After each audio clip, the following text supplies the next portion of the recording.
Romanos, capítulo 12. O apóstolo Paulo, nesta carta, no capítulo 12, ele inicia esse capítulo dizendo assim: rogo-vos, pois, irmãos, pelas misericórdias de Deus, que apresenteis o vosso corpo por sacrifício vivo, santo e agradável a Deus, que é o vosso culto racional. E não vos conformeis com este século, mas transformai-vos pela renovação da vossa mente, para que experimenteis qual seja a boa, agradável e perfeita vontade de Deus. Amém. Nós agradecemos ao Senhor pela tua palavra. Oramos ao Senhor para que o teu Espírito Santo possa fluir no nosso meio e de uma forma sobrenatural tu possas falar aos corações dos teus filhos, Senhor. Que nós possamos compreender qual é a tua boa, perfeita e agradável vontade, mas não somente compreender, mas que nós possamos desfrutar, Senhor, porque esta é uma promessa do Senhor para nós. Está liberado para nós, Senhor, essa possibilidade, ó Deus, de experimentar a vontade do Senhor, que está disponível para nós, ó Deus, essa vontade que é boa, ela é perfeita e ela é agradável, Senhor. Que ela seja uma realidade na nossa vida. Pai, fica conosco, Senhor, e nos abençoe e nos fale por meio da tua palavra que será ministrada no nome de Jesus. Amém. Amém. Nós podemos se assentar.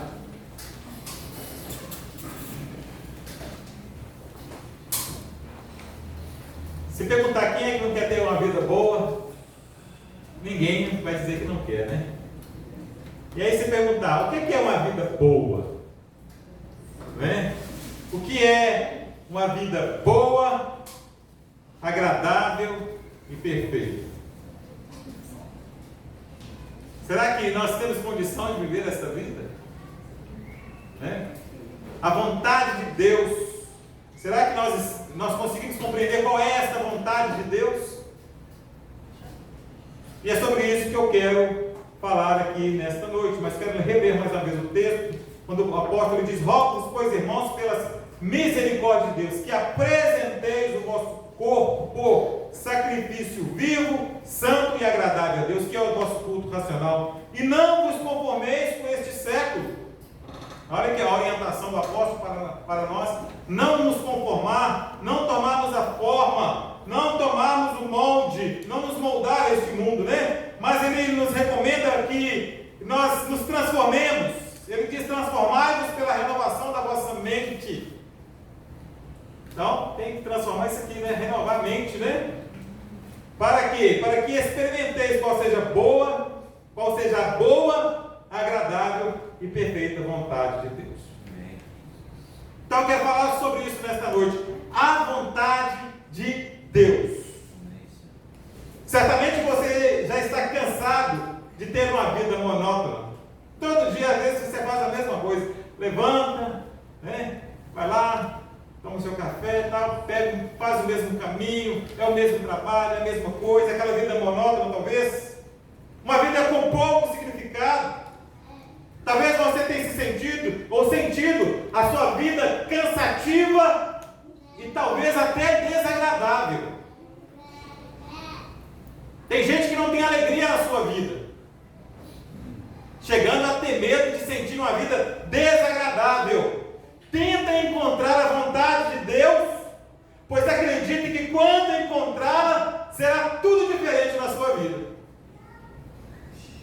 Fica naquela expectativa: quando encontrar a vontade de Deus, quando eu viver a vontade de Deus, então tudo na minha vida vai ser diferente.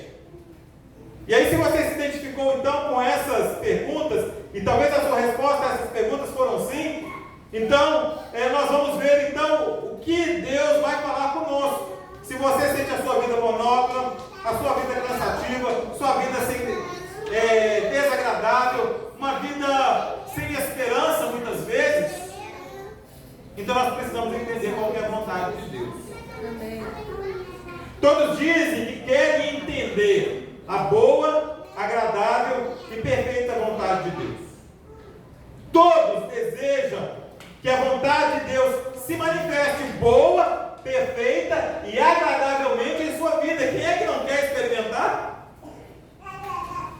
Alguém aqui poderia dizer isso? Quem é que não quer experimentar? Que boa, perfeita e agradável é a vontade de Deus, eu quero experimentar na minha vida. E isso é algo comum a todos. Mas frequentemente nós achamos que a vida não está sendo boa, não é verdade? Que não está sendo agradável e muito longe de ser perfeita. Muito longe de ser perfeita. Isso ocorre, meus queridos irmãos, porque nós acreditamos que o motivo da vida ser pouco agradável está nos problemas que nós enfrentamos. Os problemas que nós enfrentamos é a razão, é a causa de nós não vivermos essa boa, perfeita e agradável vontade de Deus. Porque a expectativa que nós temos é essa. Ao experimentar a boa, perfeita e agradável vontade de Deus, consequentemente, eu não vou viver mais uma vida de problemas. Não é muitas vezes que a gente pensa dessa forma?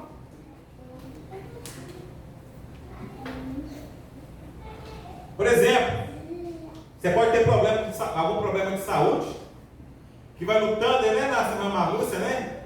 Vai lutando aí com esse joelho aí. Na vida financeira, pode ser que aqui hoje esteja pessoas passando por muita dificuldade financeira, e por causa disso você não tem tido, a sua vida não tem sido boa, a sua vida não tem sido agradável, a sua vida não tem sido perfeita. Outros têm problemas, não tem problema de relacionamento, outros não têm problemas de saúde, mas têm problemas de relacionamentos. Relacionamentos dentro da família, ou os relacionamentos no ambiente onde trabalha, o relacionamento com as pessoas de uma forma geral. Então tem algum tipo de problema. Então, por causa de tudo isso que nós passamos a viver, ou que vivemos, nós logo pensamos que a vontade de Deus é totalmente incompatível com esses problemas. É incompatível. Como que pode eu viver essa boa, perfeita e agradável vontade de Deus passando por todos esses problemas? Como é que eu posso experimentar a boa e perfeita vontade de Deus se eu tenho esta enfermidade? Então nós acreditamos que somente iremos viver a boa, perfeita e agradável vontade de Deus se os problemas desagradáveis desaparecerem. Se esses problemas que nós somos acometidos, se eles sumirem, aí sim nós vamos experimentar essa boa, perfeita vontade agradável de Deus para nós. Quando todos esses problemas desaparecerem da nossa frente. Ao contrário disso, a vida ela continua amarga e fora da vontade divina.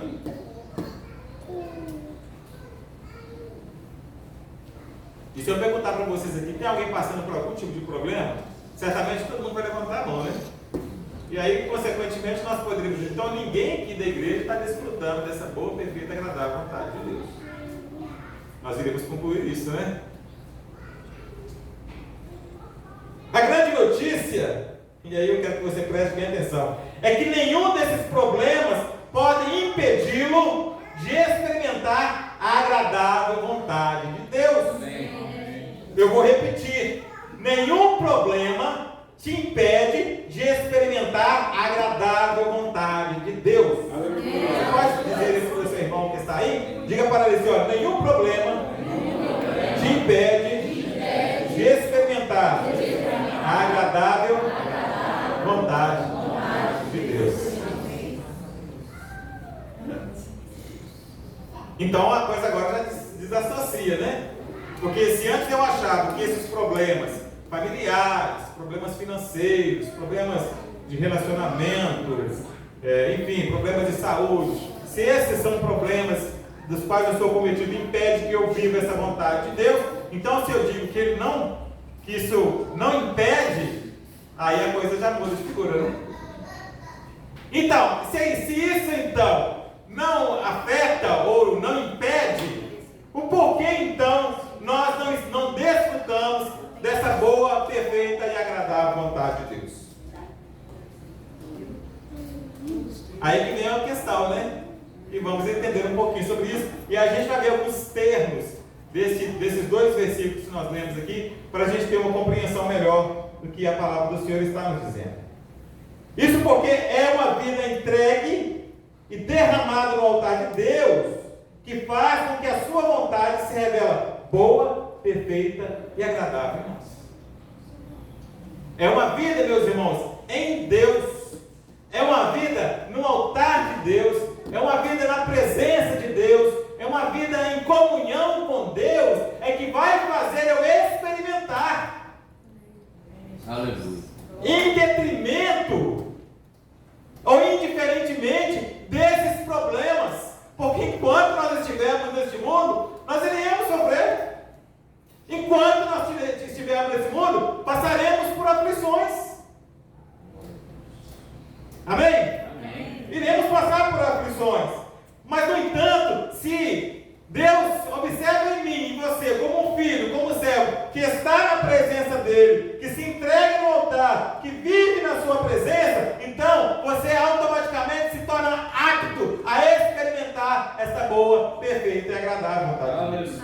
Ou seja, as circunstâncias favoráveis necessariamente não nos levam à vontade de Deus. Você pode não ter problema financeiro, você pode não ter problema de saúde, você pode não ter problema de... Está tudo tranquilo, está tudo bem, está tudo bom na minha vida, não tem problema nenhum. Isso não significa que você está vivendo a boa, perfeita e agradável vontade de Deus. Mas uma vida entregue a Ele nos leva, de fato, a experimentar essa boa, perfeita e agradável vontade. A minha entrega a Deus é que produz em mim algo bom.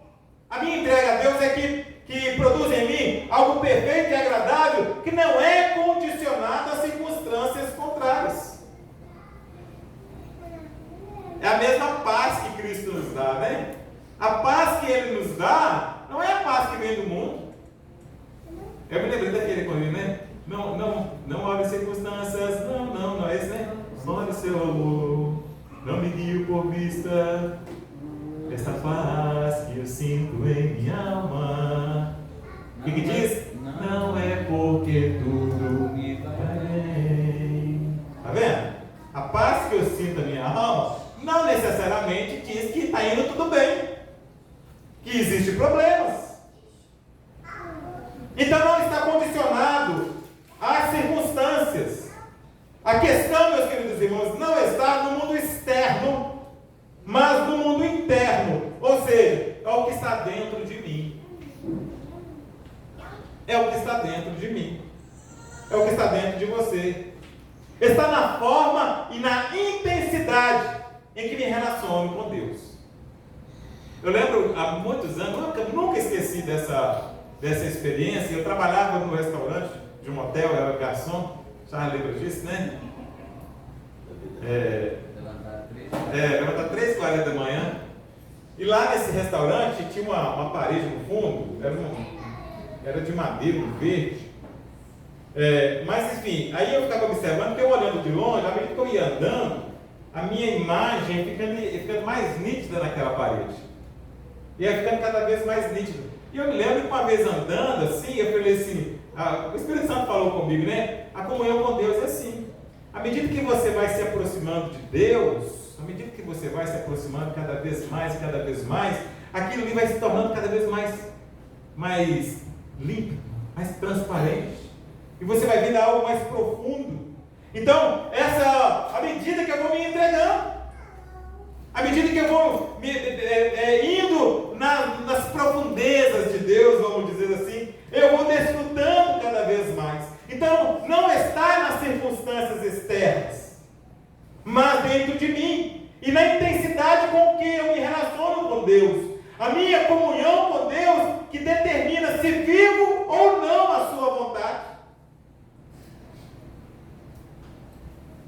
A minha comunhão com Ele que vai dizer, eu estou vivendo a vontade de Deus. Qual que é o parâmetro? Que comunhão que você tem tido com Ele? E esse texto que nós lemos, desde Romanos 12:1, em questão ele fala de entregar-se a Deus, de um entregar-se a Deus que nos leva a um lugar de plenitude e gozo, que faz com que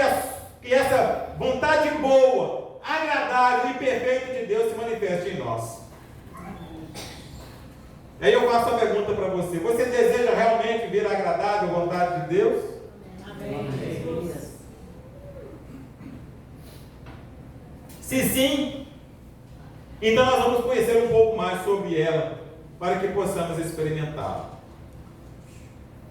E aí, voltando então ao texto, como eu disse para você, a gente vai citar algumas palavras-chave aqui desses dois versículos, para nós termos uma compreensão melhor do que o apóstolo está dizendo.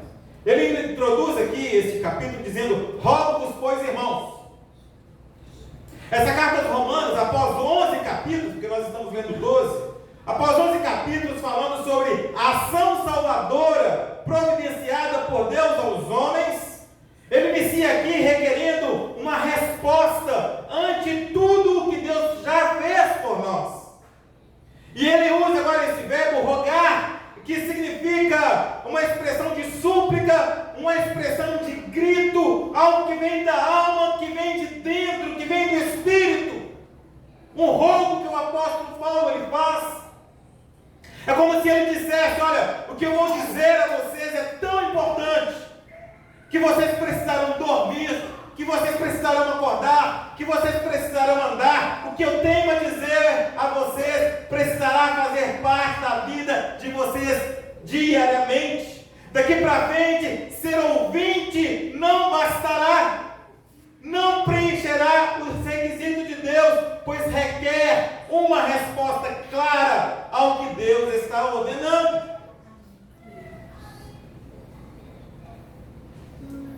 Ele está ordenando que diante da ação providencial de Deus, a ação providencial, o plano de Deus nos 11 capítulos da ação salvadora de Deus, agora a necessidade de uma resposta nossa diante desta obra gloriosa que o Senhor nos faz. E essa resposta que nós devemos dar, ela não deve ser simplesmente através de um pensamento e não somente através de uma emoção. Chegou a hora de reagirem e terem uma atitude nova ante a toda a ação graciosa realizada por Deus em nós. Então essa é a primeira coisa que eu queria destacar, o fato dele fazer esta súplica. Isso demonstra uma importância muito grande, porque quando algo é extremamente importante, aquilo é muito enfatizado. Não é falado de qualquer maneira, mas aquilo é falado com um tom mais profundo, porque é necessário despertar, um despertamento. E aí na sequência, ele vai dizer: rogo-vos, pois, irmãos, pelas misericórdias de Deus. E é exatamente por causa desta misericórdia sem fim de Deus, é que Paulo roga para que deixemos que seja gerado dentro de nós esse casamento da nossa vontade com a sua vontade revelada.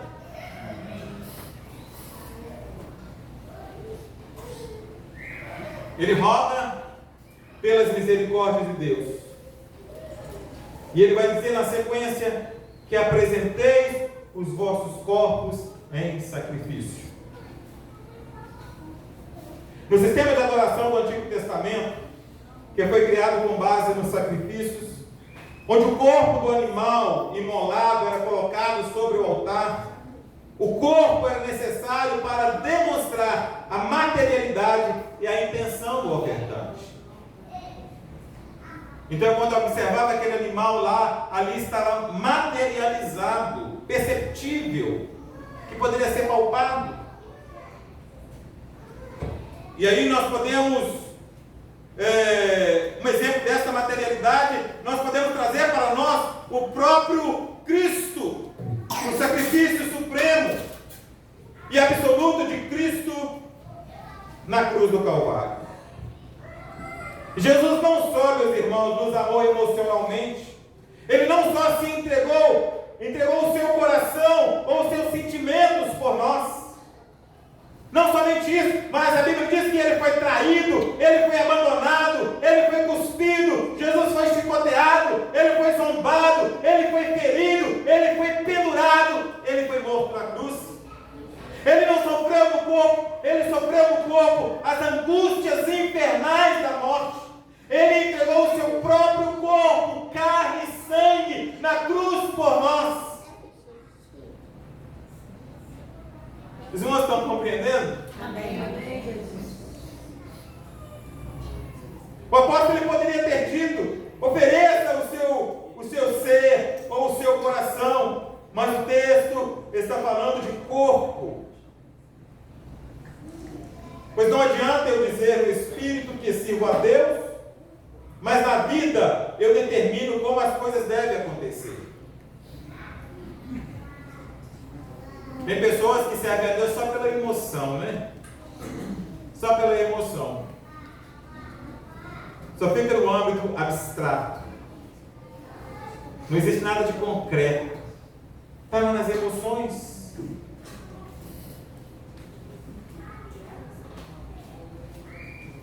Então, não adianta eu dizer no espírito que sirvo a Deus, mas na vida ou no corpo eu determino como as coisas devem acontecer. Eu digo: Jesus, o meu coração é teu, mas aqui no corpo quem manda sou eu.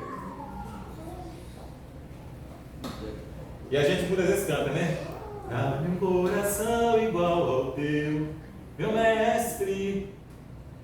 Mas as atitudes não condizem com o espírito. Os gnósticos faziam exatamente assim. Eles dividiam o homem em 3 partes distintas, né? Corpo, alma e espírito. Com isso afirmavam que qualquer pecado cometido no corpo não tinha como contaminar a alma, pois eram coisas distintas. Diziam que a matéria era má e que o espírito era bom. Assim não tinham como evitar o pecado. Irmãos, e muitos vão nessa mentira, nessa heresia. Essa é mais uma heresia do diabo do inferno, dizendo que o que fazemos no corpo não influencia a vida devocional e não impede a nossa comunhão com Deus. Essa é uma grande mentira do inferno.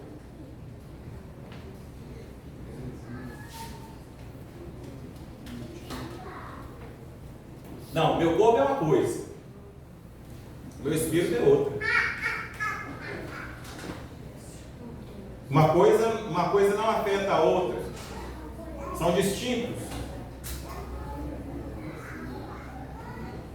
E aí eu quero falar um pouquinho sobre então a importância do corpo.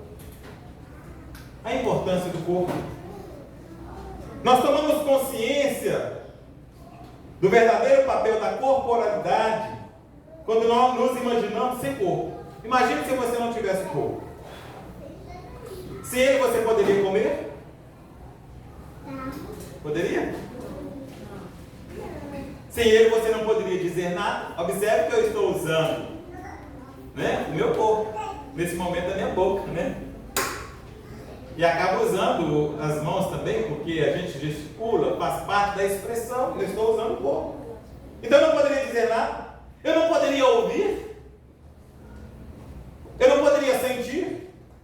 Sem os neurônios do nosso cérebro, eu não poderia pensar. Como que eu poderia pensar? Eu não poderia ler, compreender ou crer. Não seríamos capazes de amar e nem de fazer algum bem. Então nós observamos então que esse corpo aqui ele tem uma importância. Amém? Amém. Esse corpo tem uma importância. E a nossa errônea tendência é pensar em entregar a Deus como sendo algo puramente espiritual e emocional e não físico. Deus toma o meu coração, Senhor. Né? Aí fica naquele amo, né? Ah, como é gostoso, aí fica no pensamento, né? Não que isso não seja bom, porque a gente é emoção também, né? O homem é emoção também. Mas não devemos nos limitar a isso. Se eu digo que Deus é Deus e que Ele é o que é, o meu Senhor, e confesso que dele e por Ele e para Ele são todas as coisas, a primeira coisa que me cabe aparecer é o meu ser de forma palpável, visível e concreta a Deus. Não é tudo para Ele? Dele não são todas as coisas? Então não há como fazer um corte de forma que a mente eu consagro a Deus, mas no corpo eu faço do meu jeito. Então, se eu quero experimentar a vontade de Deus, eu preciso entender que eu preciso viver um todo para Deus, de uma forma integral. Não apenas participando aqui dos cultos, não somente vindo nos cultos, mas uma vida completa a Deus. Totalmente completa. A questão é que fomos chamados para oferecer o nosso corpo a Deus. A nossa entrega a Deus não pode ser puramente interior e sentimental, mas deve expressar-se em atos concretos e palpáveis em nosso corpo. O argumento do apóstolo Paulo é simples: o corpo deve glorificar a Deus porque pertence a Ele. 1 Coríntios capítulo 6, verso 20 vai dizer: fostes comprados por bom preço. Você foi comprado por bom preço? Então glorificai, pois, a Deus onde? No vosso corpo e no vosso espírito, os quais pertencem a Deus. A Deus. Então nós devemos glorificar a Deus no nosso corpo e no nosso espírito, porque tudo pertence a Deus. Glória a Deus.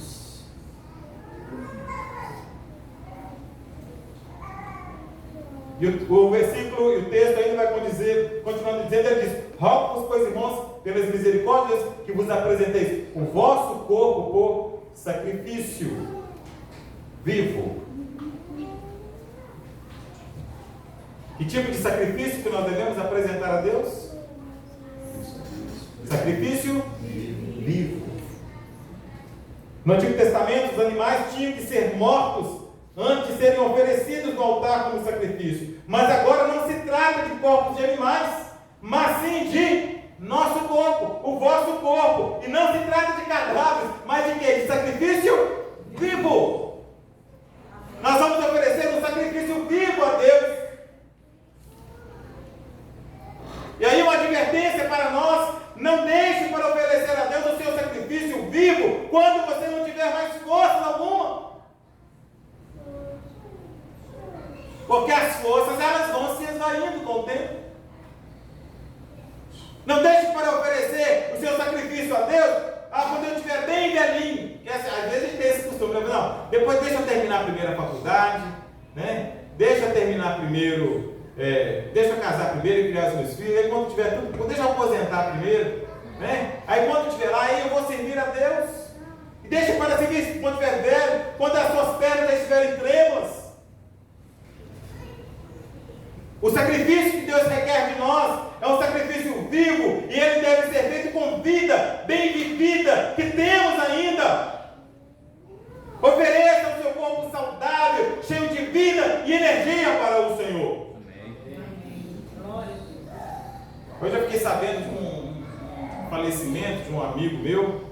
Ele é da Igreja da Batista Central, uma pessoa que eu já conheço há muitos anos, porque eu, na época, quando eu era diretor da escola, a gente comprava materiais de editora com ele, Manuel. E hoje, conversando com o meu cunhado, fiquei sabendo que ele faleceu. Eu falei: mas como, Manuel? Um homem tão forte, fortão, sabe? Você fala: não. Aí fiquei sabendo, né? Fez a caminhada dele na Avenida Vilarinho, tranquilo. Depois chegou em casa, aí sentou lá e sentiu uma dor, não sei se foi na perna, algo assim. Ele foi para o hospital. Quando chegou lá, tumor, câncer, estava tomado toda a cabeça dele. Com 15 dias ele faleceu.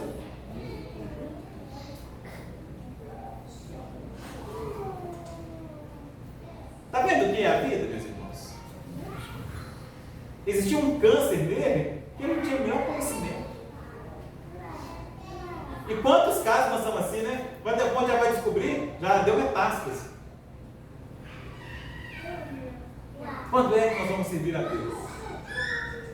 Quando é que você, meu irmão, vai se dispor a servir a Deus?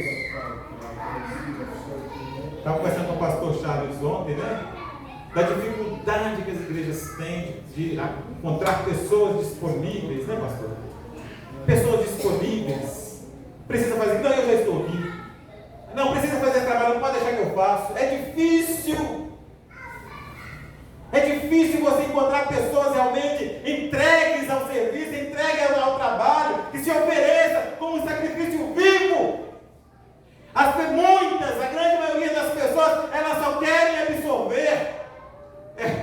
fosse sanguessuga, né? Se sugam ali e só vai absorvendo os nutrientes e aquilo vai se engordando, engordando.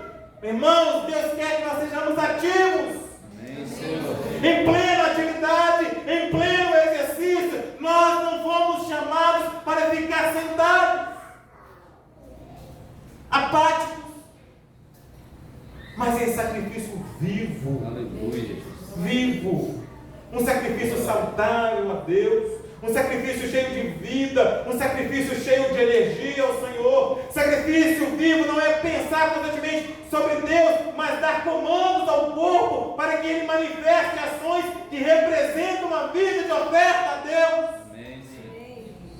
Não é só no campo do pensamento, não é só no campo das ideias, não é só no campo, né, da mente, mas isso se traduz em atos, se traduz em atitudes, se traduz em comportamentos. Graças a Deus. E tudo que eu faço para Deus, nós é um sacrifício vivo. Tudo que nós fazemos para Deus. Pelos padrões do mundo, você estará desperdiçando sua vida. Que isso, rapaz? Você é tão novo assim? Não, deixa, você está muito novo ainda. Mas aos olhos de Deus você está sendo visto como um sacrifício vivo.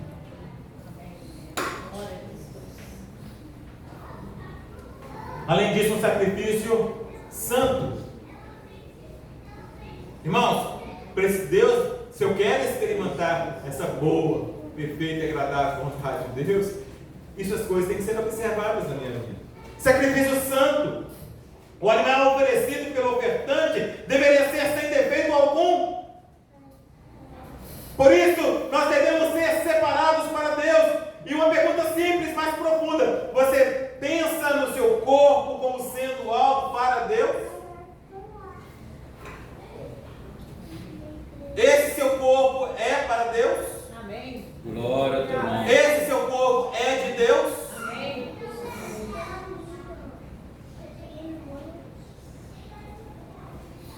Pensa nessa matéria como uma manifestação para a glória de Deus?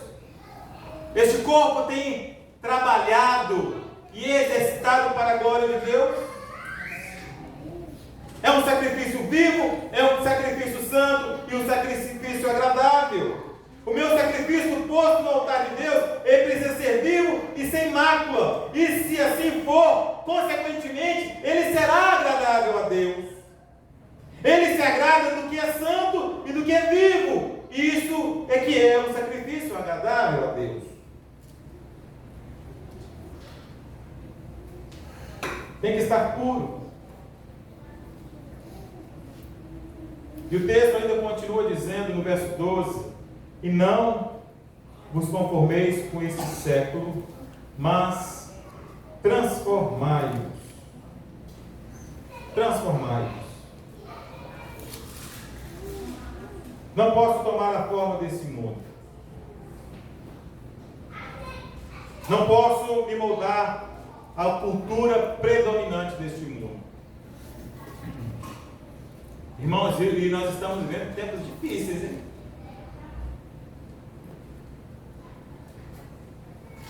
Difíceis. Não cabe selecionar qual parte do mundo eu posso desfrutar, pois se assim fizer, acabarei me corrompendo com ele. Como eu estava dizendo ontem lá, o pastor Charles e o pastor Gildo, o diabo, diz aqui, ele vai comendo pelas beiradas, de uma forma sutil, de uma forma sorrateira, de uma forma imperceptível. É assim que ele faz. Ele vai fazendo. E aqueles que estão na presença de Deus conseguem compreender isso. E quando vê as coisas que estão no mundo, consegue fazer uma leitura muito bem do que está acontecendo. Agora, para quem não está na presença de Deus, normal. Isso é normal. Não, mas realmente, gente, tinha que ser assim mesmo. Olha só como é que ele estava comentando isso ontem. Quer dizer, como é que é tão diabólico essa questão do feminismo, né? Agora é a questão do empoderamento feminino, né? As mulheres têm que ocupar todos os espaços. Olha como é que é tão diabólico isso, é a inversão dos papéis. Enquanto Deus coloca o homem como cabeça, o diabo ele vem com uma lógica diferente. A ideia é exatamente essa, colocar a mulher como cabeça. E a coisa está indo de uma forma... E muitas mulheres na igreja aplaudem essa ideologia, né? Não, mas a mulher mesmo.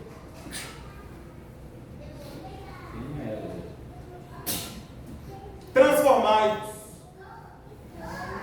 É o que a palavra do Senhor nos orienta. A garça vive em meio à lama. A garça ela pisa na lama, mas ela continua branca sem se sujar. A palavra grega que Paulo usa no verso 2 para transformar é a palavra metamorfo, que vem de metamorfose, ou seja, é a transformação de um ser em outro ser, ou seja, uma mudança total na forma, uma mudança total, uma mudança radical. Um exemplo mais comum que nós temos, que com certeza você vai se lembrar disso, é o da lagarta. Vocês já viram uma lagarta? Ela passa por um período como larva, alimentando-se de folhas e se rastejando para se locomover. Antes de sofrer a mutação, ela fica em um casulo por um tempo até estar pronta para a milagrosa transformação. Quando a borboleta fica totalmente formada, ela rompe o casulo e ela sai pronta para voar alto e se alimentar de pólen nas flores. E quando você olha uma borboleta, você fala, aquilo nunca poderia ser o que era. A mudança radical da lagarta em borboleta implica em mudança radical de hábitos.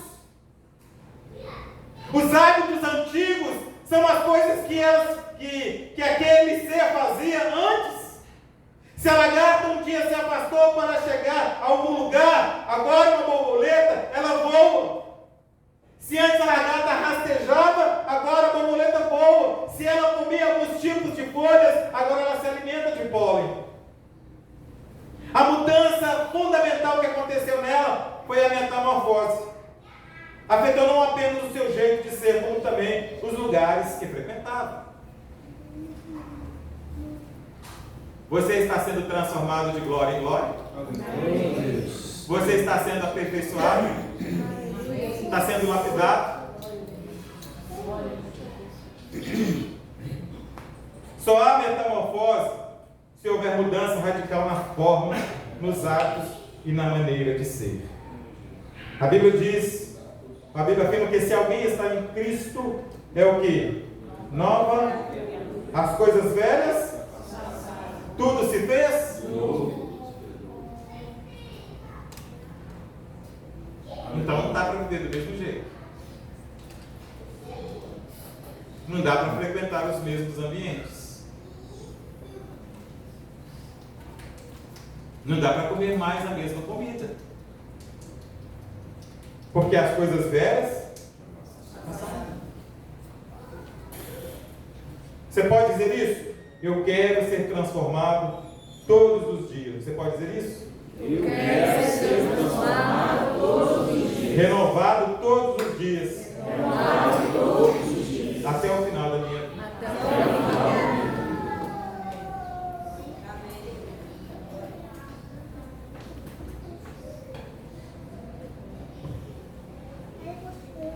E essa transformação é a transformação pela renovação da vossa mente. Nossa vida, meus queridos irmãos, ela é construída através dos pensamentos. Tudo começa aqui.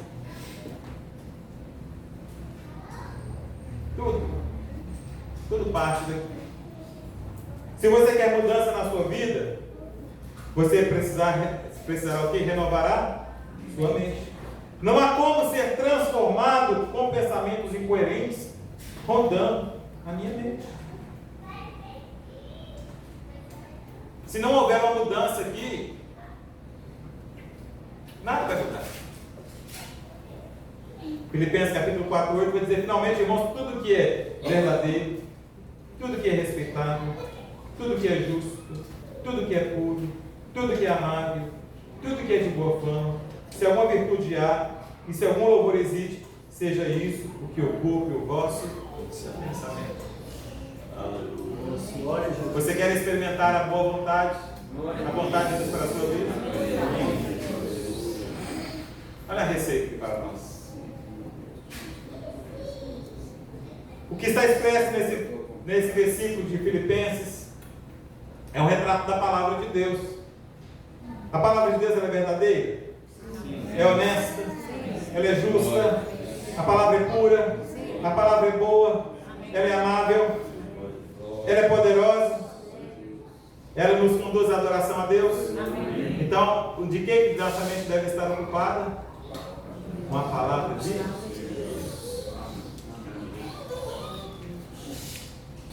Você não precisa ser um escravo dos seus pensamentos. Você pode ver sua vida sob o controle e direção de Deus, do Espírito de Deus, e vencer essa batalha. Não seja escravo dos seus pensamentos. Leve eles, a sua mente, à palavra de Deus. Porque a tendência pecaminosa do homem é querer se afastar de Deus. Isso vem no pensamento. Mas você vai ser levado por quê? Pelo seu pensamento ou porque a palavra do Senhor fala? E como então é essa vontade de Deus? Primeira coisa, ela é boa. Faz que todas as coisas cooperem para o meu bem. Todas as coisas cooperam. Aleluia. Todas as coisas cooperam para o bem daqueles que são chamados segundo o seu propósito. Amém, Senhor. As coisas podem estar difíceis. Por isso que eu disse para vocês. Você pode até estar passando por situações difíceis. Você pode estar passando por uma situação de enfermidade. Você pode estar passando por uma situação de uma dificuldade financeira, um problema de relacionamento. Mas quando você está vivendo a vontade de Deus, nesse sacrifício vivo, santo, agradável a Deus, procurando renovar a sua mente, você vai ter esses problemas. Mas esses problemas vão redundar em bens que Deus irá proporcionar a você.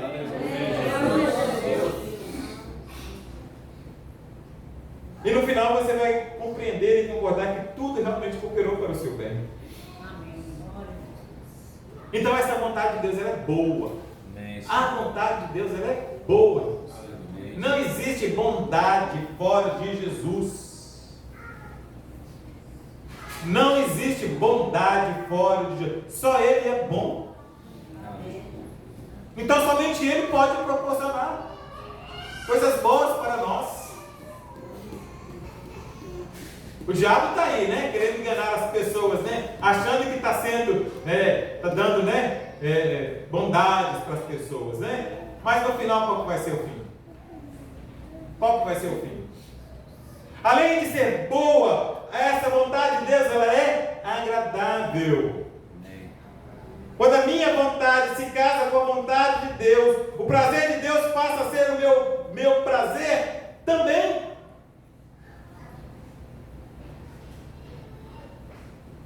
Quando a vontade de Deus, a minha vontade agora, a minha vontade é fazer a vontade de Deus, é o meu prazer, é a minha alegria, é a minha satisfação. É a minha satisfação fazer a vontade de Deus, é a minha alegria fazer a obra de Deus, é a minha alegria, irmãos, aí passa a ser agradável.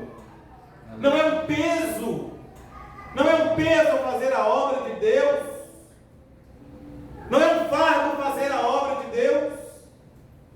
Quando eu estou alinhado e esta minha vontade, ela está alinhada com a vontade de Deus, o que eu irei fazer, eu farei com alegria. Eu farei com disposição, eu farei com entrega. Glória a Jesus. Quando nossa vontade se casa com a vontade de Deus, de forma que o que desejamos oferecer a Deus não é algo exterior a nós, mas é algo que procede da nossa própria vontade, então tudo começa a se tornar um privilégio, um prazer, algo agradável a Deus. Porque às vezes nós queremos fazer algo para agradar o irmão, né? Ou para agradar o pastor, ou para agradar uma pessoa. Eu vou fazer aquilo para poder agradar aquela pessoa. Mas quando nós fazemos para poder agradar a Deus, irmãos, é diferente. E aquilo se torna agradável. Agradável. Boa, agradável. agradável e, por fim, perfeita. Quando a vontade de Deus passa a ser a minha vontade, o melhor de Deus se manifesta perfeitamente em mim. A vontade de Deus passa a ser o meu norte para voar os lugares mais altos. Amém, Senhor. Então, irmãos, o que Deus quer de nós é isso. Não fique esperando passar esse sofrimento que você está tendo para desfrutar. Não é isso. Se entregue ao Senhor. Aleluia. Transforme a sua mente, renove a sua mente. Não se conforme com este mundo. Busque, medite. Coloque seus pensamentos cativos à palavra do Senhor. E à medida que você for se apropriando da vontade de Deus e conhecendo a Deus, Ele vai se revelando a você cada vez mais. E você vai compreendendo e você vai conhecendo esse Deus. E quanto mais você conhece a Ele, mais você vai amando Ele. Você vai querendo mais dele. Você vai querendo se entregar mais a Ele. Porque Ele vai enchendo cada vez mais seu coração. E quanto Ele mais vai te enchendo, e você vai se esvaziando de você mesmo. E quando você pensa que não, você está andando, fazendo somente aquilo que agrada a Deus, aquilo que louva a Ele. E você então vai ter uma vida completamente perfeita, boa e agradável. Concluindo, meus queridos irmãos, se o meu desejo é casar a minha vontade com a vontade do Espírito de Deus, através da graça e misericórdia dele, então o que quero e o meu prazer é oferecer o meu corpo, a minha inteligência, as minhas forças e os meus talentos, os meus dons, o meu ser como sacrifício vivo, santo e agradável a Deus. Amém, Senhor. O que é que nós estamos esperando para desfrutar? O que é que você está esperando, se ainda você não está? Está à nossa disposição. Vamos atentar para isso que o apóstolo, para esse rogo que o apóstolo faz. Não vamos, irmãos, nos conformar com este mundo, mas vamos transformar a nossa mente. Enquanto nós fizermos isso, nós iremos experimentar a boa, agradável e perfeita vontade de Deus. Amém, Senhor. Então, se você pensar que os seus problemas e as dificuldades que você passa te impedem, não impedem. Elas vão cooperar para que você experimente Aleluia. aquilo que Deus tem para você. Aleluia. Amém? Amém. Deus em Cristo nos abençoe.